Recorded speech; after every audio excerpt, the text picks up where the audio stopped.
નમસ્કાર વિદ્યાર્થી મિત્રો, આપની યુટ્યુબ ચેનલ જાત મહેનત જિંદાબાદમાં ફરી એકવાર આપનું હાર્દિક સ્વાગત છે મિત્રો. આજે આપણે એક ત્રણ પદાર્થો વિશેની ચર્ચા કરવી છે અને એ ત્રણ પદાર્થોમાં આપણે ઉદાહરણથી લઈએ ત્યારે એક કેરીનો રસ છે અથવા તો કાચી કેરી જે છે આ કાચી કેરીનો રસ છે. બીજો એક પદાર્થ એ સાબુનું દ્રાવણ છે અને ત્રીજો પદાર્થ જે છે એ મીઠાનું દ્રાવણ છે. મિત્રો, આ ત્રણ પદાર્થો આપણને આપેલા છે.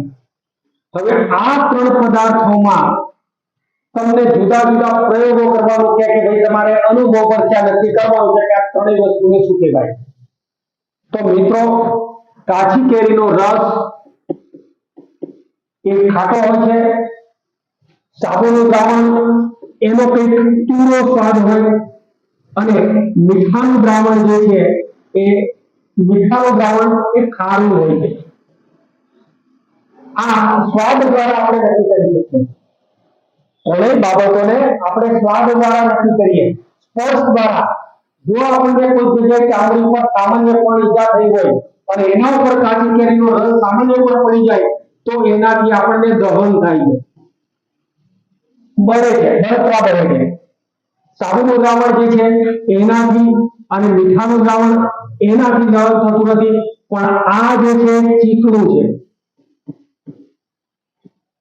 હવે અહીંયા આ બે બાબતો ઉપરથી આપણે નક્કી કરીએ કે આ ત્રણ પદાર્થો અલગ અલગ છે અને ત્રણેય પદાર્થોને આપણે જુદા જુદા નામ આપવાના છે મિત્રો.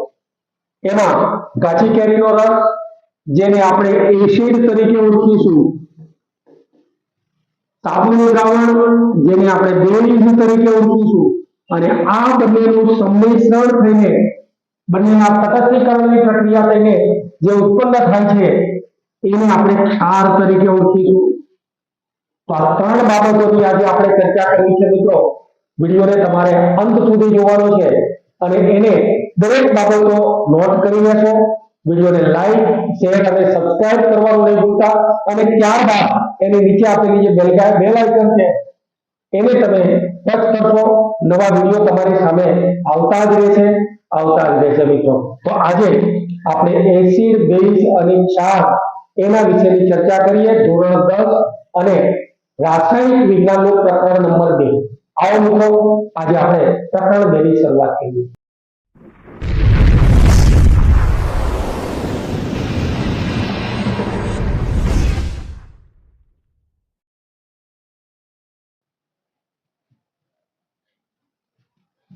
હવે મિત્રો, રેગ્યુલર આપણે પ્રશ્ન અને ઉત્તરના સ્વરૂપમાં આપણે દરેક બાબતોની સમજૂતી મેળવીએ મિત્રો. અહીંયા પ્રશ્ન નંબર 1 છે આપણી પાસે અને એ છે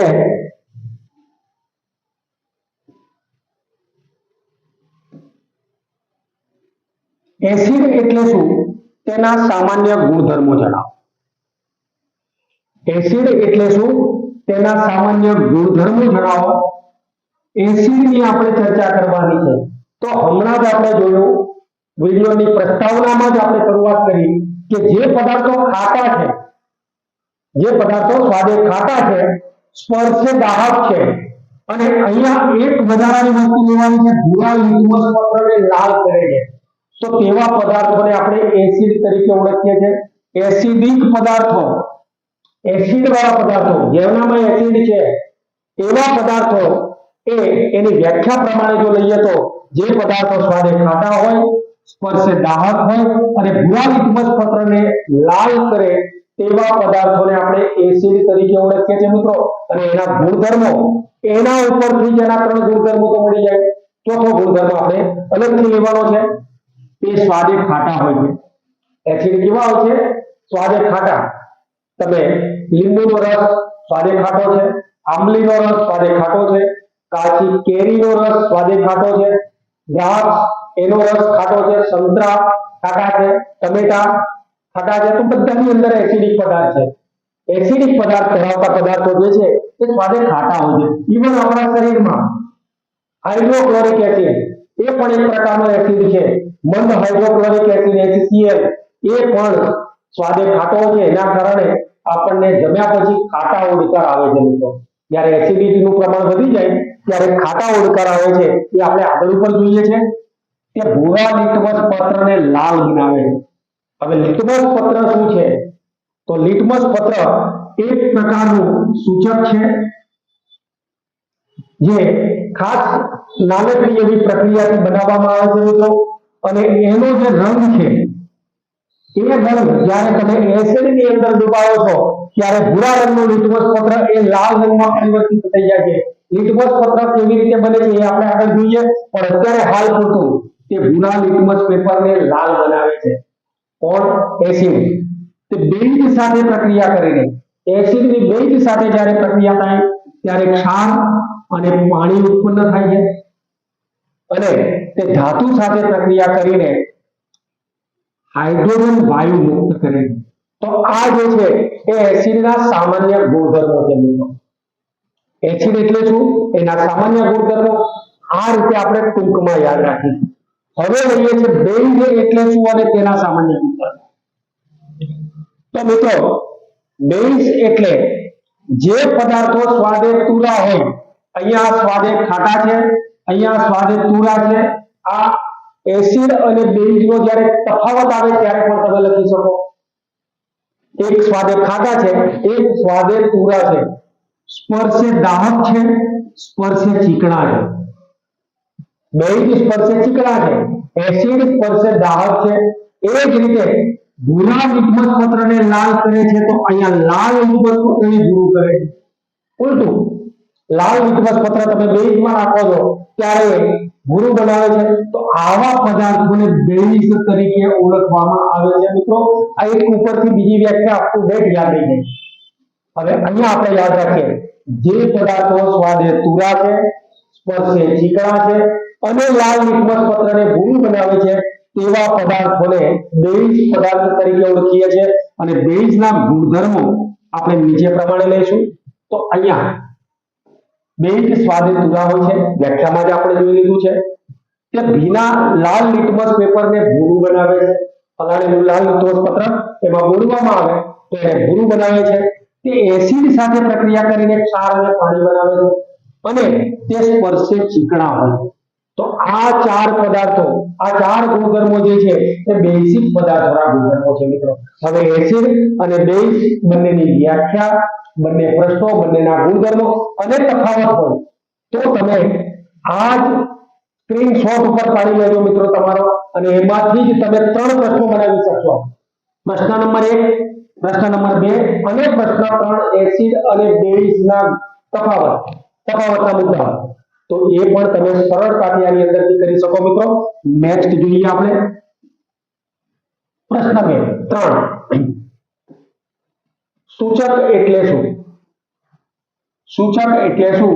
એસિડ અને બેઝની ફરક માટે વપરાતા સૂચકો જણાવો. હવે સૂચક એક એવી વસ્તુઓ છે કે જે પદાર્થ છે એમાં તો જેનાથી તમે પદાર્થ એસિડ છે કે બેઝ એને નક્કી કરી શકો છો મિત્રો. તો જે દ્રાવણ એસિડ અને બેઝની હાજરીમાં રંગ પરિવર્તન કરે અથવા વાસ બદલે છે કે સ્વાદ પરિવર્તન કરે તો એને આપણે સૂચક તરીકે ઓળખીએ છીએ. જે પદાર્થ, કોઈ પણ પદાર્થ એસિડની હાજરીમાં કે બેઝની હાજરીમાં રંગ પરિવર્તન કરે, હમણાં આપણે લિટમસ પેપરની વાત કરી તો લિટમસ પેપર રંગ પરિવર્તન કરે છે એ મિથાઇલ ઓરેન્જ અને ફિનોલ્ફથેલિન થી બનાવવામાં આવે છે મિત્રો, જેને આપણે બનાવટી કૃત્રિમ સૂચકો તરીકે ઓળખીએ છીએ. તો મિથાઇલ ઓરેન્જ અથવા ફિનોલ્ફથેલિન એ પદાર્થો જે છે એ કૃત્રિમ માનવ સર્જિત સૂચકો છે કે જે રંગ પરિવર્તન કરે છે. જેવી રીતે કે તમે કોઈ પણ પ્રોટીન પર મિથાઇલ ઓરેન્જ નું ટીપું નાખો તો જાંબલી રંગ ધારણ કરે છે મિત્રો. તો આ પ્રકારે કોઈ પણ પદાર્થનો ટેસ્ટ કરવા માટે આ મિથાઇલ ઓરેન્જ અને ફિનોલ્ફથેલિન વપરાય છે, કૃત્રિમ સૂચકો છે. એટલે કે જેની પર આના ટીપા નાખવામાં આવે ત્યારે એક રાસાયણિક પ્રક્રિયા થાય, એનો રંગ બદલાય અને એનો વાસ બદલાય, એનો સુગંધ બદલાય તો એને આપણે સૂચક તરીકે ઓળખીએ છીએ. એવા પદાર્થોને સૂચક કહેવાય છે. કુદરતી સૂચકો કયા કયા છે? તો હમણાં જોયું લિટમસ પેપર, હવે લિટમસ પેપર એ હળદર પેપર, હળદર વડે પણ બનાવવામાં આવે છે, જાસૂદના પાન પરથી પણ બનાવવામાં આવે છે. તો આ જે લિટમસ પેપર છે તે કરવા માટેનું, લિટમસ પેપરનો મતલબ થાય છે ટેસ્ટિંગ પેપર. ટેસ્ટ કરવા માટે જે પેપર વપરાય, કાગળની નાની પટ્ટીઓ આપણે કાપી લઈએ, ડ્રોઈંગ પેપર જે આવે છે તે, અને એને હળદરમાં બોળીને બહાર કાઢી લો, ત્યાર પછી એને સૂકવી નાખો તો સરસ મજાનું હળદર પત્ર તૈયાર થાય છે. અથવા તો જાસૂદની પાંખડીઓ જે છે તે જાસૂદની પાંખડીઓને સરસ મજાને પીસી નાખીને એમાં થોડું પાણી નાખીને એનું જે રંગ પકડાય ત્યારબાદ તેમાં આ કાગળનો ટુકડો થોડોક સમય બોળી રાખો, પછી એને બહાર કાઢીને તમે સૂકવી દો તો એમાંથી એક જાસૂદ પત્ર તૈયાર થાય છે. તો આ પ્રકારે લિટમસ પત્ર બનાવવામાં આવે છે. હળદર, લાલ કોબીજના પાન, હાઇડ્રાન્થિયા એક પ્રકારની વનસ્પતિ છે, પેટુનિયા અને જેરાનિયમ આ દરિયાઈ વનસ્પતિઓ છે મિત્રો. એની રંગીન પાંખડીઓનો ઉપયોગ કરીને આપણે આ પ્રકારે લિટમસ પત્રો બનાવી શકીએ છીએ મિત્રો. અને એ લિટમસ પત્રોથી એસિડ અને બેઝનું જ્યારે આપણે નિરીક્ષણ કરીએ ત્યારે એમાં રંગ પરિવર્તન થાય છે. તો રંગ પરિવર્તન થાય છે એના ઉપરથી એમાં એસિડની હાજરી છે કે બેઝની હાજરી છે એ તમે નક્કી કરી શકો છો. હવે વેનીલાનો અર્થ એનો રસ, ડુંગળી, લવિંગ વગેરે પદાર્થો એસિડ અને બેઝની હાજરીમાં સ્વાદ વાત બદલે છે, એની વાત જે છે બદલાય છે. એને આપણે જ્ઞાનેન્દ્રિય સૂચકો તરીકે ઓળખીએ છીએ. અહીંયા આપણે એક નાની વ્યાખ્યા પણ, જે પદાર્થો એસિડ અને બેઝની હાજરીમાં, અહીંયાથી ચાલુ કરીશું, જે પદાર્થો એસિડ અને બેઝની હાજરીમાં વાત બદલે તેમને જ્ઞાનેન્દ્રિય સૂચક તરીકે ઓળખવામાં આવે છે. આ એક નાનકડો ટૂંકો પ્રશ્ન પણ તમારો તૈયાર થઈ ગયો. અને એ જ્ઞાનેન્દ્રિય સૂચક એમાં વેનીલા, ડુંગળી અને લવિંગ આવી વસ્તુઓનો સમાવેશ થાય છે મિત્રો. આ ઉપરાંત લિટમસ દ્રાવણ જાંબુડિયા રંગનું હોય છે, જેને લાઇકેન કે થેલોફાઇટા વર્ગ સાથે સંબંધ ધરાવતા છોડમાંથી કાઢવામાં આવે છે. આ પણ પ્રાણીજન્ય વનસ્પતિ છે, પાણીમાં થતી વનસ્પતિ છે. તો પાણીની અંદર ઉગતી વનસ્પતિ અને એનાથી બનાવેલું એક દ્રાવણ છે. તો એવા છોડમાંથી આપણે મેળવીએ છીએ, એને પણ આપણે સૂચક તરીકે ઓળખીએ છીએ મિત્રો. હવે ઘ્રાણેન્દ્રિય સૂચક એટલે શું? ઉપરથી આપણે લઈ લીધું કે વેનીલા આર્ક, ડુંગળી, લવિંગનું તેલ વગેરે વગેરે જે પદાર્થો એસિડિક અને બેઝ માધ્યમમાં વાસ બદલે છે તેવા પદાર્થો ઘ્રાણેન્દ્રિય આપણા નાક સાથે સંકળાયેલા છે એવા સૂચકોને આપણે ઘ્રાણેન્દ્રિય સૂચક તરીકે ઓળખીએ છીએ. નેક્સ્ટ આગળ જોઈશું. અહીંયા એવા કુદરતી સ્ત્રોત જણાવો કે જેમાં એસિડ હોય છે. અહીંયા કેટલાક ગણ્યા કાંઠા આપણને આપેલા છે. આના સિવાય પણ કેટલાક ખાટા પદાર્થો છે મિત્રો, એમાં જુદા જુદા પ્રકારના એસિડ હોય છે. એવી રીતે કુદરતી સ્ત્રોતો છે બધા, અને એ કુદરતી સ્ત્રોતોમાં જુદા જુદા પ્રકારે એસિડ રહેલા છે. એસિડના અલગ અલગ નામ આપેલા છે મિત્રો, અને એ તમારે વૈકલ્પિક પ્રશ્નોમાં યાદ રાખવાના છે, ટૂંકા પ્રશ્નોમાં યાદ રાખવાના છે, અને જોડકા માટે પણ યાદ રાખવાના છે. આ ત્રણેય વસ્તુની અંદર તમે કરી શકશો. તો વિનેગાર એને સરકો કહીએ છીએ આપણે, એસિટિક એસિડ હોય છે. સંતરા એમાં સાઇટ્રિક એસિડ હોય છે. આમલી એમાં ટાર્ટરિક એસિડ હોય છે. ટમેટું ઓક્ઝેલિક એસિડ, ખાટું દહીં લેક્ટિક એસિડ, લેક્ટોબેસિલસ નામના બેક્ટેરિયાથી બને છે. લીંબુ સાઇટ્રિક એસિડ, કીડીનો ડંખ અને કવચ. કવચ એટલે આપણે એને ક્રિએટ કહીએ છીએ ગામમાં, એક ખાસ પ્રકારની વનસ્પતિ કે શરીર ઉપર જો લાગી જાય તો આપણને ખંજવાળ આવે છે. તો એના ડંખની અંદર મિથેનોઇક એસિડ જોવા મળે છે મિત્રો. તો આ પ્રકારના એસિડો એ કુદરતમાંથી મળી આવે છે. ઘ્રાણેન્દ્રિય સૂચકની મદદથી એસિડ અને બેઝની પરખ કેવી રીતે કરવામાં આવે, ઉદાહરણ આપીને સમજાવો. હવે અહીંયા આપણે જોઈએ છે કે એસિડ ઘ્રાણેન્દ્રિય સૂચકની પદાર્થની વાસ દૂર કરી શકતો નથી. એટલે જ્યારે કોઈ પણ પદાર્થ ઉપર એસિડ નાખવામાં આવે તો એની વાસ દૂર નથી થતી, તો એનો મતલબ કે એ એસિડ છે. પરંતુ બેઝ ઘ્રાણેન્દ્રિય સૂચકની વાસ દૂર કરે છે. એટલે કે બેઝિક પદાર્થ જ્યારે નાખવામાં આવે ત્યારે એ પદાર્થની વાસ દૂર થાય છે, તો એને આપણે બેઝ પદાર્થ કહીએ છીએ. દાખલા તરીકે અહીંયા આપણને એક સરસ મજાનું ઉદાહરણ આપેલું છે લવિંગના તેલની વાસ ધરાવતા સ્વચ્છ કપડા ઉપર મંદ હાઇડ્રોક્લોરિક એસિડ HCl ના ટીપાનો છંટકાવ કરીને કપડું સૂંઘતા તેમાંથી કપડું સૂંઘીએ ત્યારે તેમાંથી તેલની વાસ આવશે, કારણ કે એસિડ જે છે એની વાસ દૂર કરી શકતું નથી, એમાંથી તેલની વાસ આવવાની ચાલુ રહેશે, પણ એ ઘાણીન્દ્રિય સૂચકની વાસ દૂર કરી શકતો નથી એસિડ. પણ હવે લવિંગના તેલની વાસ ધરાવતા કપડા ઉપર મંદ એરેવાય સોડિયમ હાઇડ્રોક્સાઇડના ટીપા છંટકાવ કરીએ ત્યારે એનું કપડું જો સૂંઘો છો તમે તો તેમાંથી લવિંગના તેલની વાસ દૂર થાય. એનો મતલબ થાય છે કે આ બેઝ છે. તો હવે આના ઉપરથી એક નાનકડું તારણ કાઢી શકીએ કે જે પણ સૂચકો છે ઘ્રાણેન્દ્રિય સૂચકો એ એસિડની એની વાસ પર કોઈ પ્રક્રિયા થતી નથી, એટલે કે એની વાસ દૂર થતી નથી, પણ બેઝથી એની વાસ દૂર થાય છે. તો આ રીતે તમે ઉદાહરણ આપીને અથવા લવિંગના તેલ સિવાય તમે લસણની કઢી, લસણનો અર્થ, એ જ રીતે વેનીલાનો અર્થ, એ જ રીતે ડુંગળીનો અર્થ, ડુંગળીનો જે રસ છે તે એની ઉપર પ્રયોગ કરીને પણ આ તમે ઉદાહરણ સ્થાપી શકો છો મિત્રો. નેક્સ્ટ,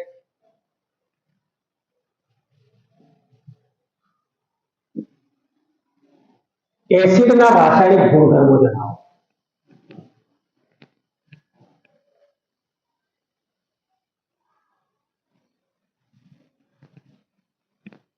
હવે મિત્રો એસિડના રાસાયણિક ગુણધર્મો કયા કયા એસિડના રાસાયણિક ગુણધર્મો છે તો અહીંયા આપણે એને ટૂંકમાં યાદ રાખીશું, સમીકરણ સ્વરૂપે આપણે પછી જોઈએ. સૌપ્રથમ એને ટૂંકમાં યાદ રાખી લો કે એસિડના રાસાયણિક ગુણધર્મોમાં એટલે કે કઈ કઈ રાસાયણિક પ્રક્રિયાઓ એસિડ કરી શકે છે. તો સૌપ્રથમ એનો પહેલો ગુણધર્મ છે કે ધાતુ સાથે, કોઈ પણ ધાતુ સાથે પ્રક્રિયા કરીને ક્ષાર, જે તે ધાતુના ક્ષાર અને હાઇડ્રોજન વાયુ બનાવે. કોઈ પણ ધાતુ સાથે પ્રક્રિયા કરીને એ ધાતુનો ક્ષાર અને હાઇડ્રોજન વાયુ બનાવે છે.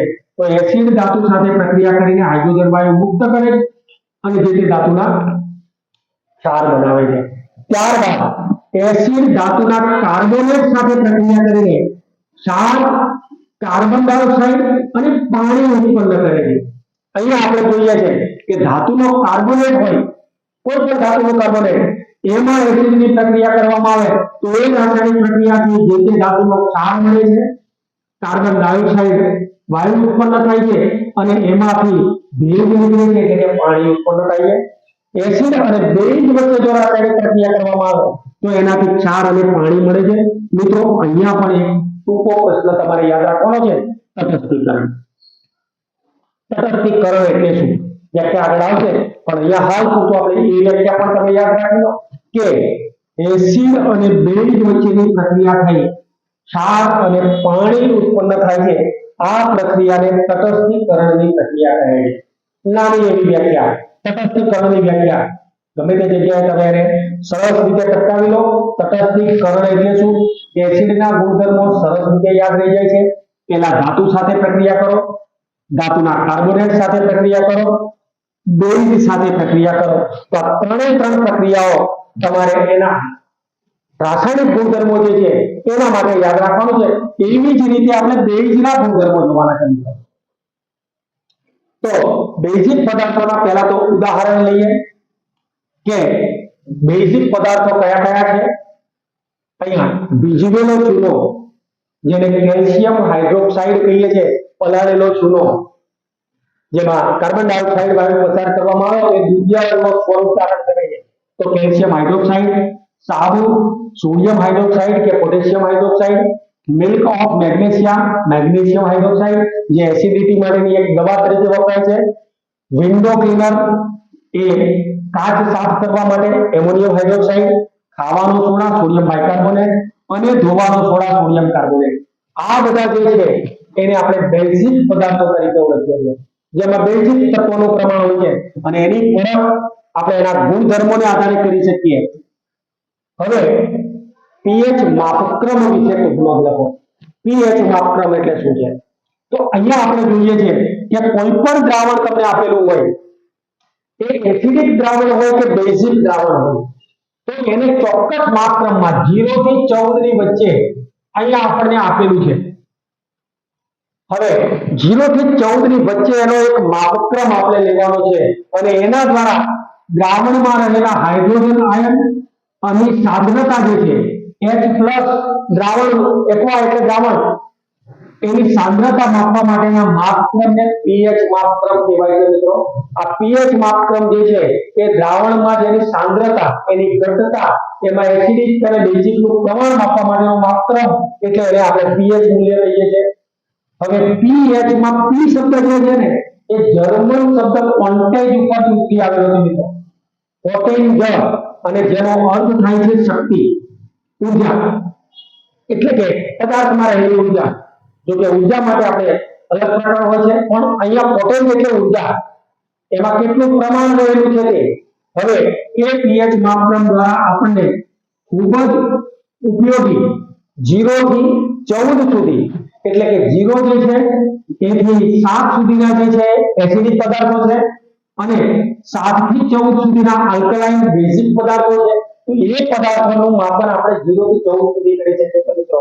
હવે અહીંયા જે પદાર્થમાં pH માપક્રમ 0 હોય તે ખૂબ જ એસિડિક પદાર્થ છે અને જેનો માપક્રમ 14 હોય એક્ઝેક્ટ 14 તે ખૂબ જ બેઝિક પદાર્થ છે અને ધીરે ધીરે પછી એ માપક્રમ જે છે એ માપક્રમમાં અહીંયાથી એસિડનું પ્રમાણ વધતું જાય છે, અહીંયાથી બેઝનું પ્રમાણ વધતું જાય છે મિત્રો. એટલે કે 7 થી 14 વચ્ચે બેઝિકનું પ્રમાણ છે અને 7 થી ઓછા 0 થી 7 સુધી એસિડિક પદાર્થોનું પ્રમાણ છે. અહીંયા આયર્નની સાંદ્રતા જે છે એ આયર્નની સાંદ્રતામાં વધારો થાય છે, અહીંયા આયર્નની સાંદ્રતામાં ઘટાડો થાય છે મિત્રો. તો આ પ્રમાણે pH નું મૂલ્ય આપણે નક્કી કરી શકીએ છીએ. હવે pH માપક્રમ પર 7 થી ઓછા મૂલ્યો એસિડિક દ્રાવણનું સૂચન કરે છે અને 7 થી વધુ મૂલ્યો બેઝિક દ્રાવણનું સૂચન કરે છે. જ્યારે 7 જે છે એ તટસ્થ દ્રાવણનું સૂચન કરે છે. અહીંયા બરાબર મિડલમાં 7 જ્યારે આપણે આપેલો હોય ત્યારે આ બાજુ અને આ બાજુ નથી, બરાબર મિડલમાં છે માટે તટસ્થ દ્રાવણ છે. એ એસિડ પણ નથી અને બેઝ પણ નથી. હવે વધુમાં pH નું મૂલ્ય 7 થી 14 સુધી વધે છે તેમ દ્રાવણમાં OH ની આયનની સાંદ્રતામાં વધારો થાય છે. એટલે હાઇડ્રોક્સાઇડ જે દ્રાવણ છે એમાં વધારો થાય છે અર્થાત આલ્કલીની પ્રબળતામાં વધારો થાય છે. આલ્કલી પદાર્થો એટલે કે બેઝિક પદાર્થો વધે છે, આથી દ્રાવણ વધુ બેઝિક બને છે. pH માપવા માટે સાર્વત્રિક સૂચક વડે ખાસ પ્રકારના સંશ્લેષિત પેપરનો ઉપયોગ થાય છે. એટલે આપણે હમણાં લિટમસ પેપર શબ્દ વાપરેલો છે એનો પણ આપણે ઉપયોગ કરી શકીએ છીએ. ટૂંકમાં જેમ હાઇડ્રોનિયમ આયન ની સાંદ્રતા વધુ તેમ એસિડિકતા વધુ એટલે કે pH નું મૂલ્ય ઓછું થાય છે. જેમ એસિડિક વધુ તેમ pH નું મૂલ્ય ઓછું અને જેમ એસિડનું પ્રમાણ ઓછું તેમ pH નું મૂલ્ય વધારે. તો એસિડ અને pH ના મૂલ્ય વચ્ચે વ્યસ્ત સંબંધ છે, જ્યારે બેઝ અને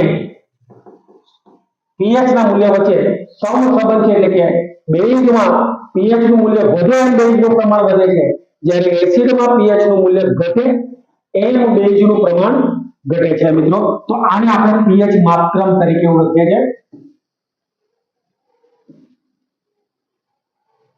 દૈનિક જીવનમાં pH નું મહત્વ, આપણા રોજબરોજના જીવનમાં pH નું મહત્વ. અહીંયા pH માપક્રમો આપેલા છે અને દૂરથી અંદર જોઈ નથી શકતા કારણ કે ડાર્ક છે, પણ દાખલા તરીકે આપણને લીંબુ આપણે આપેલું છે તો લીંબુનો રસ એ લગભગ 2.2 pH માં ધરાવે છે. ત્યાર પછી જઠર રસ 1.2 pH ધરાવે છે.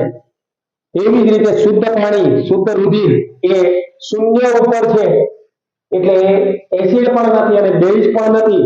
મિલ્ક ઓફ મેગ્નેશિયા અને સોડિયમ હાઇડ્રોક્સાઇડ એ બેઝિક પદાર્થો છે, તો એના માપક્રમો 9 થી 10 વચ્ચેના છે.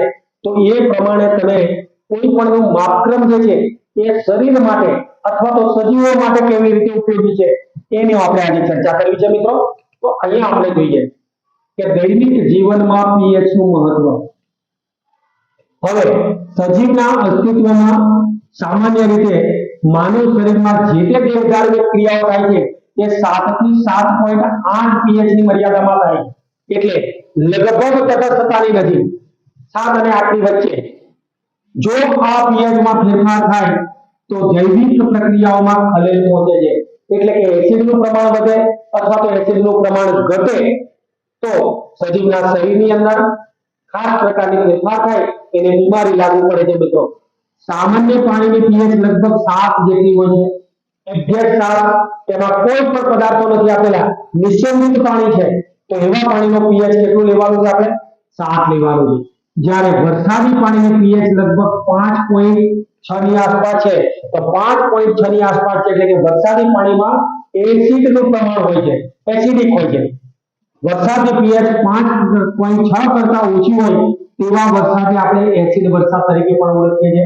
5.6 સુધી હોય ત્યાં સુધી બરાબર છે, પણ એનાથી જ્યારે પ્રમાણ વધે છે તો એવા વરસાદને આપણે એસિડ વરસાદ કહીએ છીએ.